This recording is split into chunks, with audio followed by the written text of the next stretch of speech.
Yo, I was just thinking to myself, go ahead and subscribe to my channel. Anyway, I was thinking to myself, I'm hitting these yards. Now, it's a light rain out here, but that don't stop nobody. I see everybody out still cutting. So, as long as it's not pouring down raining and it's on and off like drizzling, yeah, we're out here cutting. We're out here cutting. You know, now you're gonna have to do some maintenance on the deck because that grass is gonna stick up under your deck the next day or two. So that's the only thing I hate when cutting in wet rain and stuff, is that you're gonna have to get up under that deck and knock some of that stuff that was sticking up under there off. But all in all, it's just drizzling out here. It's damp. It's wet out here, but you know, nothing that you can't really handle. Everybody's still out. But I was just thinking to myself, I'm seeing, like, I remember as a young teenager, my grandfather had yards around the block. Like, not around the block, but in the neighborhood, put it like that. He had yards in the neighborhood. So that being said, even though he had yards in the neighborhood, he was content with what he had. You know, he was making extra money. And back then, I remember, you know, he was cutting yards for $10 and $12. Like, they were really, really little cookie cutter yards. And then if he gets a bigger yard or something, it'll be 10 or 15 bucks. So,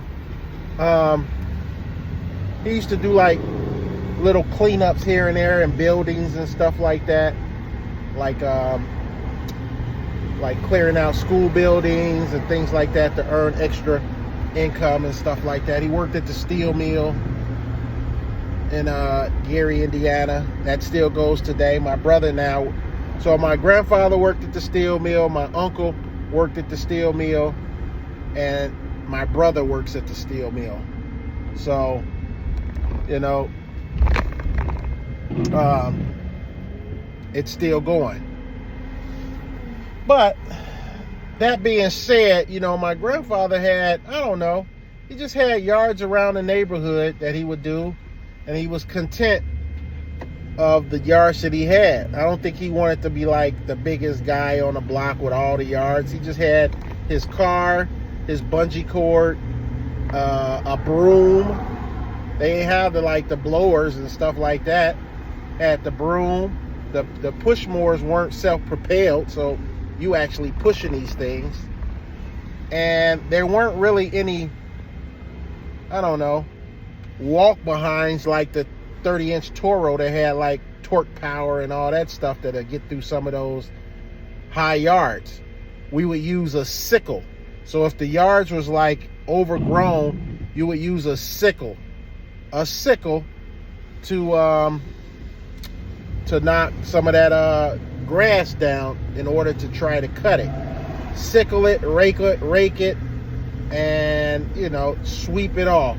That's what we would do. So that being said, let me get back over here. That being said,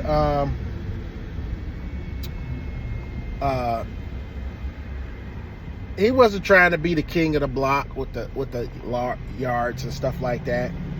You had people that, you know, were doing drugs and stuff like that would, you know, either steal your lawnmower and then try to cut the yards on the block that they stole your lawnmower. You know what I mean? So things like that happen. The drug addict would come steal your lawnmower, and then he'll try to take your yards to try to get a couple of bucks here and there, or try to come back to your house and try to cut your grass with the stolen lawnmower that he stole from you. Just crazy stuff like that. But anyway, and I was just driving from yard to yard right now, and I was just thinking, like, why are we so obsessed with growing a big old business and stuff like that, you know. Like I said, I done came to grips and I done came to terms that, you know, I just keep moving and doing what I'm doing and earn some money. And if my son takes on the business, or my daughter or whatever, whoever, they could probably do it way better than me. They'll probably, you know, do it, you know, much better than I did. So I done laid down the groundwork. All they got to do is come in and keep it going, if that's the case. Otherwise, you know, it'll just be a story of me cutting grass, like my dad used to cut grass and also work at the hospital and blah blah blah. It'll just be a story, like, you know, because they say after your third generation you're no longer talked about. Like, usually if you ain't somebody, or, you know, whatever, usually your third generation you're not even spoken about anymore. You're not even thought about, usually. Like, yeah, that's kind of crazy, ain't it? By your third generation, you would not be even spoken of by family members or by, you know, relatives. You basically disappeared in life. Like, that's crazy when you think about it.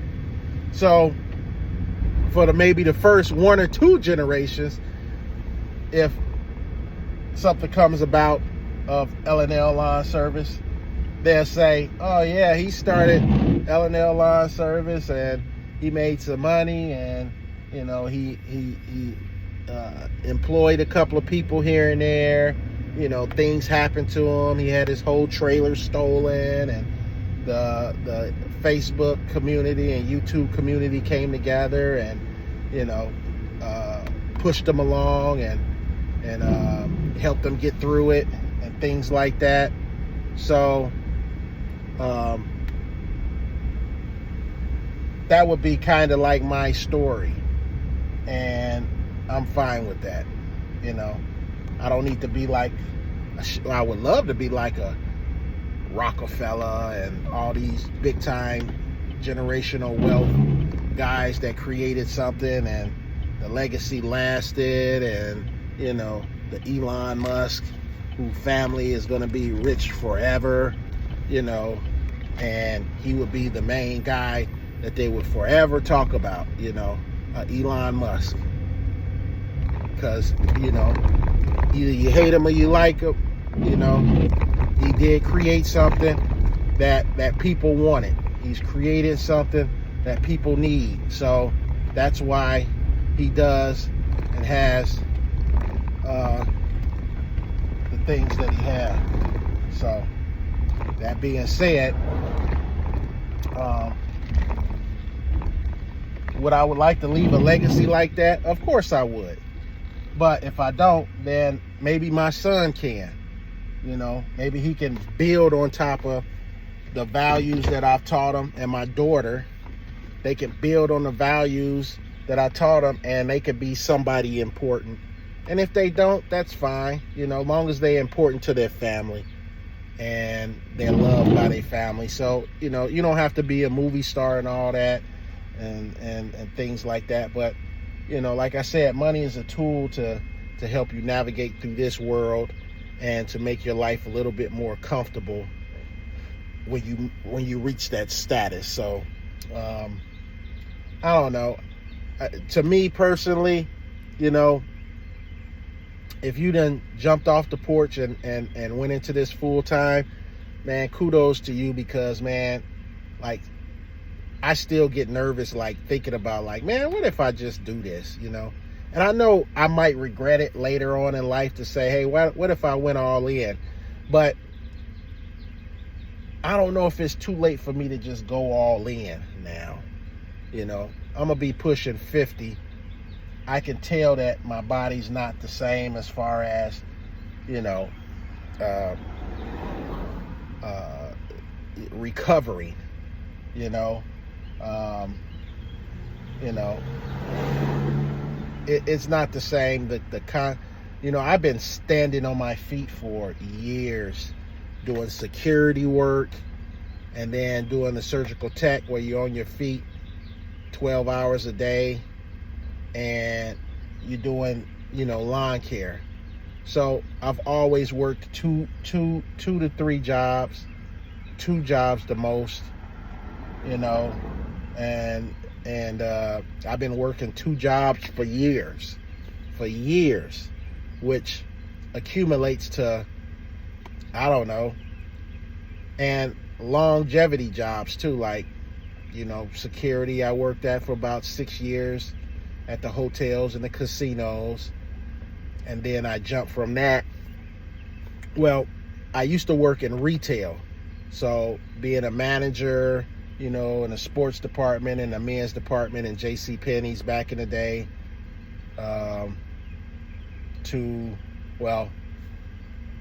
first it was, my first job was Old Country Buffet in Indiana, in Maryville, Indiana. I think it's closed down now, but Old Country Buffet, that was one of my first jobs. Then when I moved to Iowa, I started working at Toys R Us.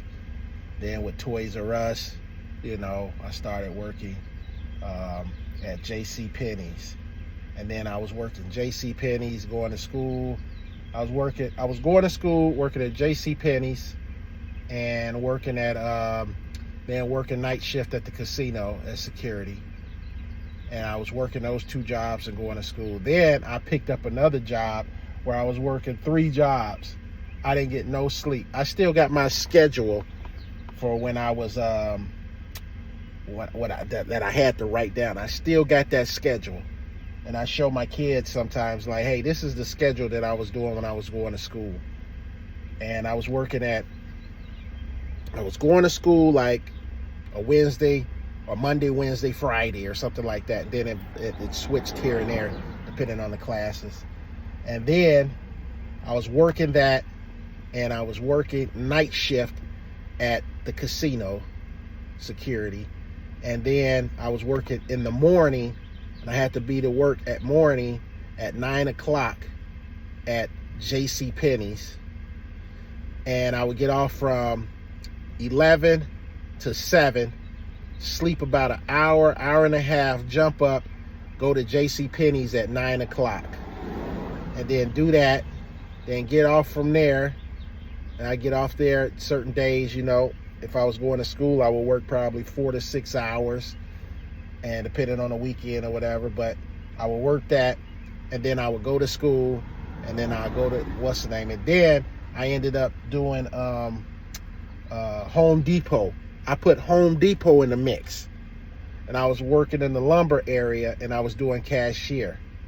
So I was working at J.C. Penney's, Home Depot, going to school, and Diamond Joe Casino in Dubuque, Iowa.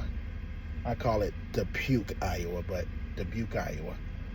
And yeah, that was my schedule, and I was rotating it and trying to find time and going to sleep. You know, you go to sleep and you put the blackout curtains up, and you got to have a fan running so you don't hear the outside noise during the daytime. That was me.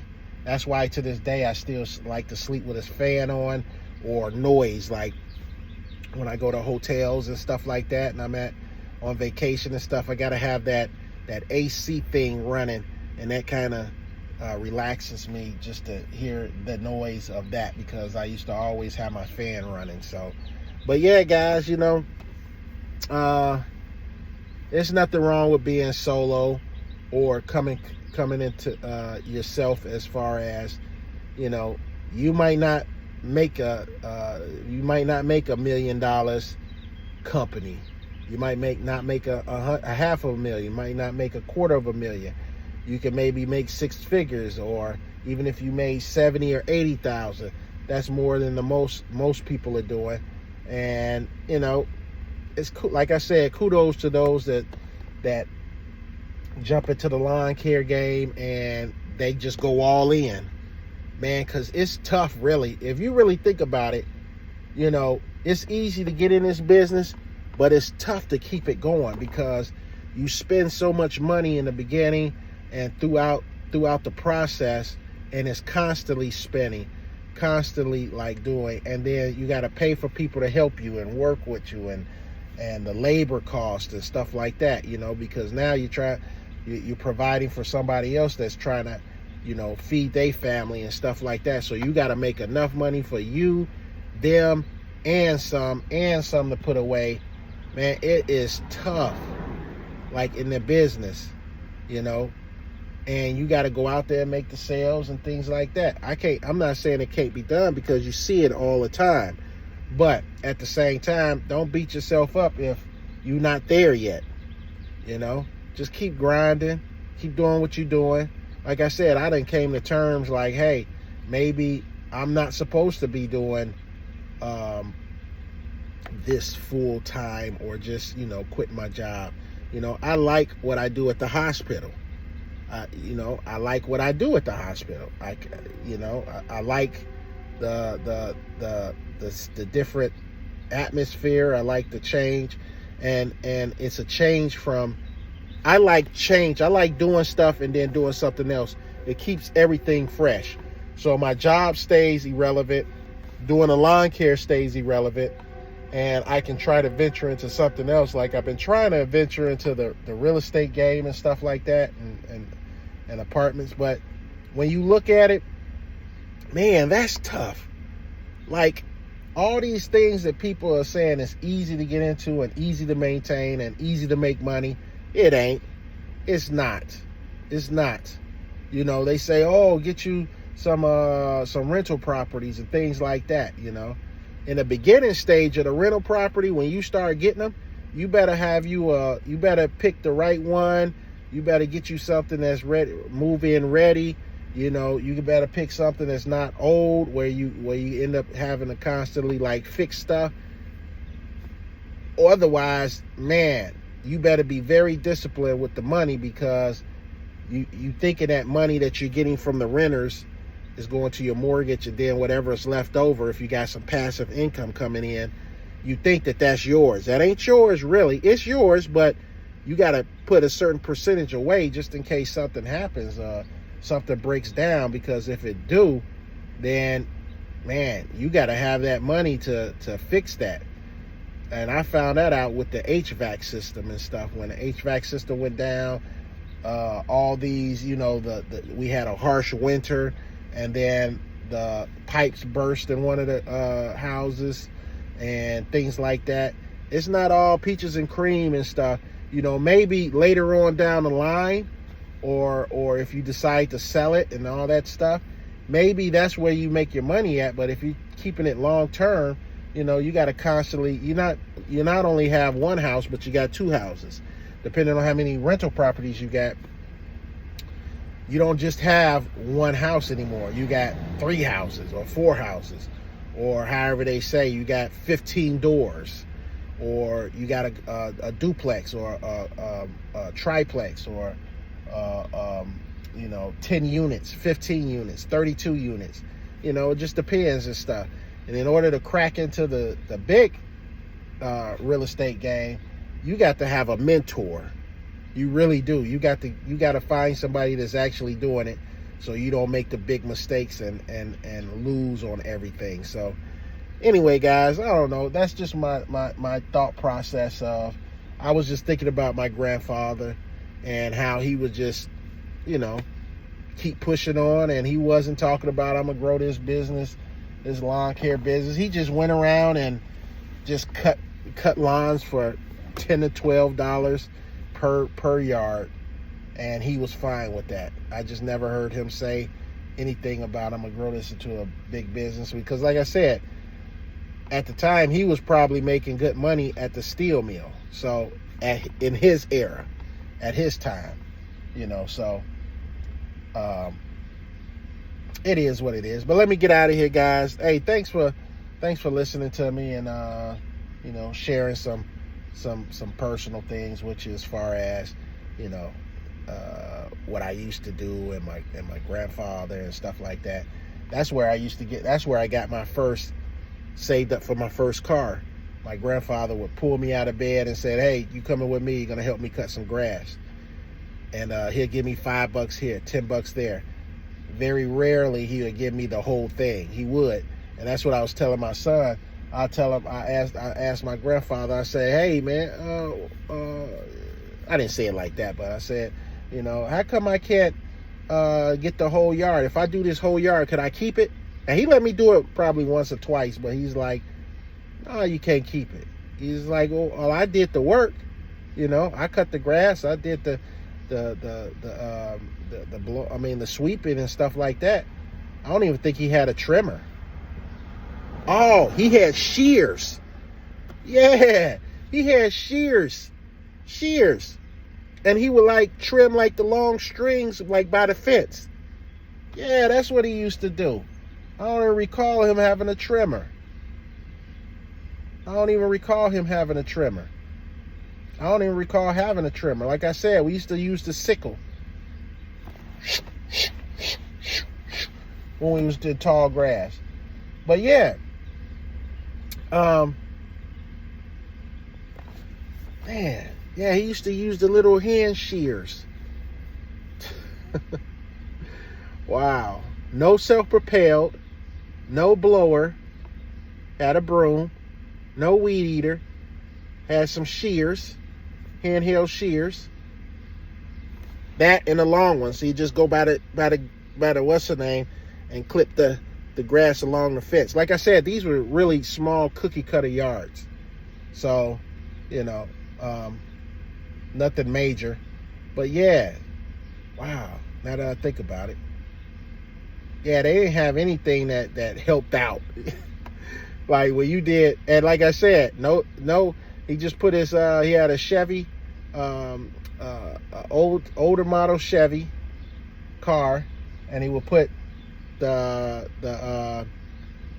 just a regular old push lawnmower in the back, and you'll see the they didn't fold up.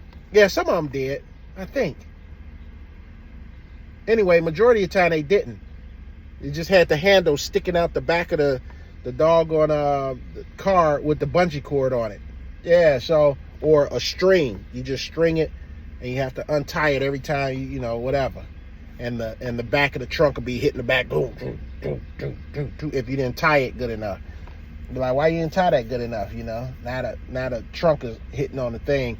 But yeah, that's a classic picture. Somebody driving down the street with the lawnmower, the whole handle sticking out the back of it, with a red little piece of tape on it, or bandana to show that you know that something's sticking out further than your actual car.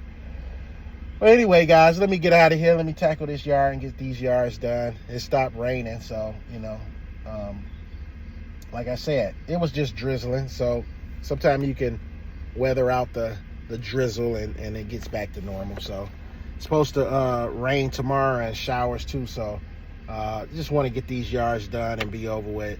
Like I said, I got some other things that I can attend to as far as things I got to get done. Like I got to get the tags for this truck. You know how that is going to the DMV. So it's just torturous, and go from there. All right, guys, thanks for rocking with me. I appreciate it, and I'll see you on the next video.